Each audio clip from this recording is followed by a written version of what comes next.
सर्वोच्च न्यायालयात शिवसेना पक्षाच्या चिन्हाची आणि नावाची सुनावणी सुरू आहे आणि या सुनावणीचा आज तिसरा दिवस होता. या सुनावणीत ठाकरे गटाच्या वतीने वकील कपिल सिब्बल यांनी शिंदे गटाच्या भूमिकेवर आणि निवडणूक आयोगाच्या एकंदरीत भूमिकेवर जो आहे तर तो आज जोरदार हल्ला चढवलेला आहे. कपिल सिब्बल यांच्या युक्तिवादाचे मुद्दे काय होते ते तुम्हाला थोडक्यात सांगतो. 2018च्या पक्षाच्या घटनेबाबत त्यांनी शिंदे गटाला आणि निवडणूक आयोगाला एकंदरीत कात्रीत पकडल्याचं आजच्या याच्यातून दिसून आलंय. मुद्दा हा होता की शिंदे गटाने निवडणूक आयोगासमोर असा दावा केला होता की शिवसेनेची 2018ची जी घटना होती तर ती लोकशाही विरोधी होती. यावर बोलत असताना सिब्बल यांनी असा युक्तिवाद केला की शिंदे गटातील आमदार आणि मंत्र्यांची पदे किंवा इतर काही नियुक्त्या असतील तर या 2018च्या घटनेनुसारच झालेल्या आहेत आणि जर 2018ची घटना आपण लोकशाही विरोधी मानली तर त्या आधारे जे पदं मिळाले आहेत किंवा आमदारक्या मिळाल्या आहेत किंवा मंत्रिपदं सुद्धा मिळाली असतील तर तेही लोकशाही विरोधीच ठरतात. तर शिवाय शिंदे गटाने किंवा त्यांच्या पक्षाने या घटनेला आधी कधीही आव्हान दिलेलं नव्हतं.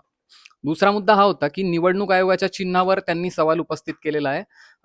पक्षाची घटना अमान्य असेल तर चिन्ह दुसऱ्या गटाला देता येतं का, यावर बोलताना सिब्बल यांचा युक्तिवाद हा होता की पक्षाची जर घटना लोकशाही विरोधी होती तर जास्तीत जास्त पक्षाची नोंदणी रद्द होऊ शकत होते. पण त्या आधारे जर मूळ पक्षाचं चिन्हच हे दुसऱ्या गटाला देता येत नाही, कारण त्यांनी ज्या गटाला ते चिन्ह दिलंय त्यांचं राजकीय अस्तित्व देखील त्याच घटनेमुळे. त्यामुळे असं आपण गृहीत धरू शकत नाही की जी पक्षाची घटना होती तर ती लोकशाही विरोधी होती. तिसरा मुद्दा हा होता की निवडणूक आयोगाची जी प्रक्रिया होती ही संदर्भात, या सुनावणीच्या संदर्भात, तर त्यावर त्यांनी आक्षेप घेतलेला आहे. त्यांचं म्हणणं होतं की निवडणूक आयोगाने या संदर्भात जो आहे तर तो आपला निर्णय घाईघाईने दिलेला आहे. सिब्बलांचा युक्तिवाद या बाबतीत हा होता की निवडणूक आयोगाने धनुष्यबाण चिन्ह शिंदे गटाला देण्याची प्रक्रिया जी आहे तर ती योग्य पद्धतीने पार पाडलेली नाहीये.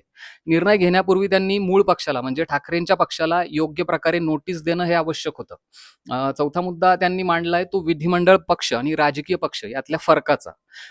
आमदार फुटले म्हणजे पूर्ण राजकीय पक्ष फुटला का, तर याबद्दल बोलताना सिब्बलांचा युक्तिवाद हा होता की विधिमंडळ पक्ष हा मूळ राजकीय पक्षाचा फक्त एक छोटासा भाग असतो. निवडणूक आयोगाने फक्त आमदारांच्या संख्येवरनं निर्णय घेतलाय.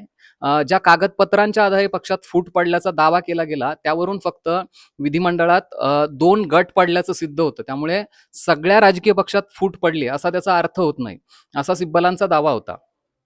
पक्षातल्या फुटीबद्दलचा 1/3चा जो नियम आहे त्याबद्दलही त्यांनी आज आपली भूमिका स्पष्ट केलेली आहे.